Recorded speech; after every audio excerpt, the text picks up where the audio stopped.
Terima kasih Anda masih menyaksikan Kompas Malam, Saudara. Presiden Joko Widodo menjamu makan siang ketiga bakal capres di Istana Merdeka Jakarta. Salah satu bahasan penting dalam jamuan makan siang ini adalah soal netralitas dalam pemilu dan menciptakan suasana pemilu yang damai.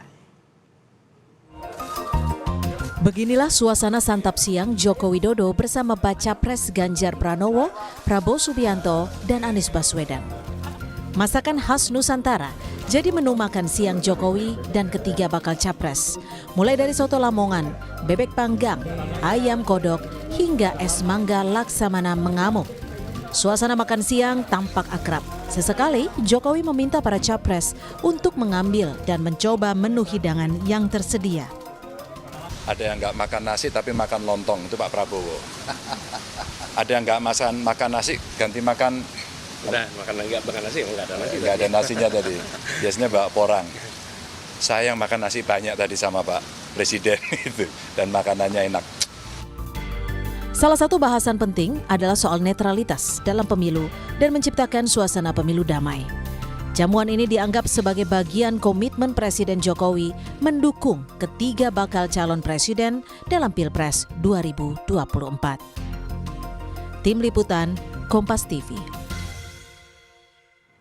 Lalu apa makna dari jamuan makan siang Presiden Joko Widodo bersama dengan tiga bakal calon presiden ini, Saudara? Kita ulas bersama dengan Guru Besar Psikologi Politik Universitas Indonesia, Prof. Hamdi Muluk, yang telah bergabung bersama kami di Kompas Malam. Selamat malam, salam sehat Prof. Selamat malam Yasir, salam sehat buat kita semua. Jadi Anda melihatnya seperti apa makna dari jamuan makan siang Presiden Joko Widodo dengan tiga baca pres ini? Ya tentu ini bisa kita lihat dari dua pengertian lah paling tidak. Pertama, kalau ada yang agak melihat politik itu sebagai sebuah dramaturgi gitu, mungkin itu pemikiran Hoffman gitu dalam sosiologi atau sosial psikologi, bahwa politik itulah soal mengelola impresi atau kesan yang tetap bagus di mata publik, dan juga diibaratkan seperti dramaturgi ini kan seperti panggung juga. Tokoh-tokoh yang memainkan itu harus bisa mengelola kesan dengan bagus. Nah, terakhir ini kesan terhadap terutama aktor penting yang mengundang pada hari ini Pak Presiden itu kan ada kesan di publik bahwa akan diragukan netralitasnya karena putra beliau itu Gibran maju. Sehingga itu yang ingin dikesankan, iya. Dikesankan bahwa saya tidak seperti yang Anda kesankan itu. Bahwa saya tidak netral karena anak saya maju di Pilpres ini, begitu ya? Kesan publik selama ini terakhir-akhir ini, nah merespon itu Pak Presiden memanggil tiga kontestan, ya. Semuanya dipanggil, tidak ada yang berpihak, dan diperlakukan sama, kira-kira begitu, dengan keakraban yang sama. Jadi untuk menepis kesan bahwa beliau tidak netral, dan juga disebutkan dalam tadi konversi persnya bahwa soal substansi netral itu memang menjadi pembicaraan tadi. Jadi tadi Pak Anies yang mengemukakan kan bahwa ada tudingan Pak tidak netral, tapi Jokowi menjawab, saya akan perintahkan seluruh jajaran saya, mulai dari TNI, Polri, ANS, dan semua perangkat-perangkat negara untuk netral. Jadi ada semacam assurance lah, dipastikan bahwa pesannya, artinya kesannya kan jadi bagus sekarang. Kesannya memang itu berhasil, menurut saya itu berhasil. Cukup sampai di sini Prof, menimbulkan kesan bahwa memang netral. Apakah harus ada langkah konkret begitu sehingga betul-betul? Itu pasti betul. Dan ingin saya sampaikan juga nanti secara substantif, tadi juga disebutkan. Nah, secara manajemen kesan itu, tapi secara substantif menurut saya ini penting ya, karena belajar juga dari dua pemilu sebelumnya yang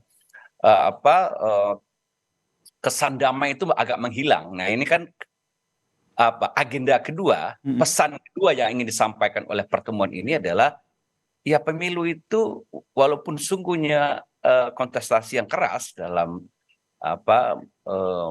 kampanye gitu, dan ada serang menyerang gitu loh, attack itu kan hal biasa ya. Jadi kalau dalam kampanye itu negatif campaign, attacking campaign itu boleh, asal jangan black campaign misalnya, asal jangan fitnah dan hoax dan politik identitas yang sifatnya mengadu domba dan memecah belah kita. Nah kemarin kan hal itu menjadi kekhawatiran 2 pemilu kemarin. Nah dalam momen kan disampaikan, jadi ada pesan juga ini ya. Jadi tadi ada kesan, kedua ada pesan yang jelas juga. Satu pesannya bahwa pemilu kami akan netral sebagai negara, ya karena saya kepala negara kan kira-kira begitu pesannya. Pesan yang kedua yang ingin disampaikan bahwa sesungguhnya ya pemilu itu harus dijalani dengan damai, ya itu pesan yang secara eksplisit dikatakan dari pertemuan tadi lewat Berarti Prof secara tidak langsung bahwa ini adalah langkah politik makan siang Sang Jokowi ini cukup baik begitu ya?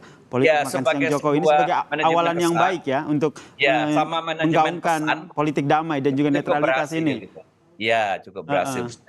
Tapi pertanyaan selanjutnya Prof, apakah ini saja cukup begitu menimbulkan kesan di tengah kalau kita lihat kan tidak dipungkiri begitu bahwa anaknya yaitu Gibran Rakabuming Raka ini juga akan terlibat dalam kontestasi pemilu. Apa menurut Anda apa yang harus dilakukan sehingga betul-betul langkah konkret ke depan Presiden Joko Widodo ini bisa menunjukkan netralitasnya di Pilpres 2024? Nah itu menjadi tugas demokrasi kita. Kalau kita berdemokrasi kan demos ini nggak boleh tidur.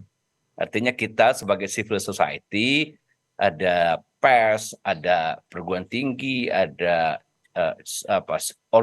civil world organization yang banyak gitu loh, ada pers, ada kelompok-kelompok masyarakat yang terus mengawasi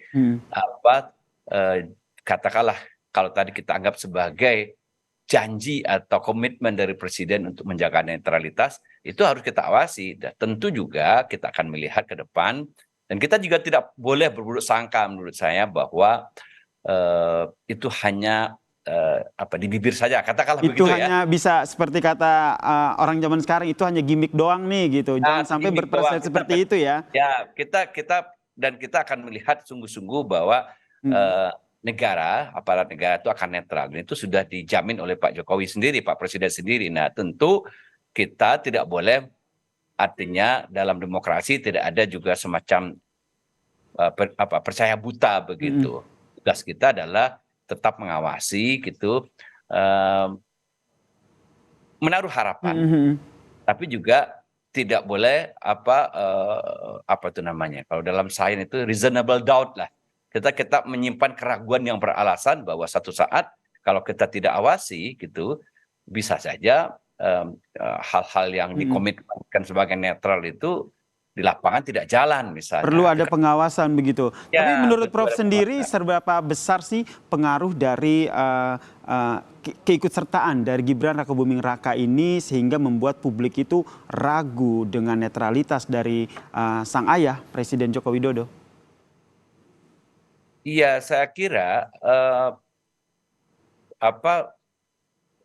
publik tetap dengan common sense-nya merasa misalnya bahwa sedikit banyak hubungan intimate relation, katakanlah begitu ya, kan keluarga itu kan pasti hubungannya lebih dari yang bukan keluarga, apalagi ayah ke anak misalnya.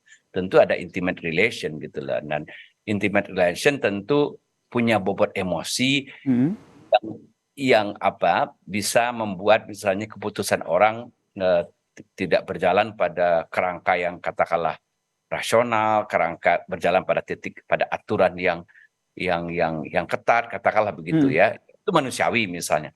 Tapi yang ingin kita harus katakan juga bahwa ya kita nggak bisa mengingkari hak konstitusi seseorang gitu loh. Masa hanya karena pertalian darah misalnya dia hilang hak konstitusinya. Yang perlu kita jaga itu aturannya. Baik. Mainnya, bahwa aturan mainnya jelas, berlaku untuk semua. Yaitu dijaga aturannya, itu yang menurut saya yang penting begitu. Oke. Ini yang harus sama-sama kita jaga ya, politik Betul. makan siang Joko Widodo dan juga 3 capres ini sebagai awalan yang baik untuk menggaungkan netralitas dan juga pemilu damai. Ini yang harus kita kawal bersama ya. Dua poin penting saya kira itu yang penting. Oke, terima kasih Guru Besar Psikologi Politik Universitas Indonesia Prof. Hamdi Muluk telah bergabung bersama kami di Kompas Malam. Salam sehat Prof. Salam sehat. Dan saudara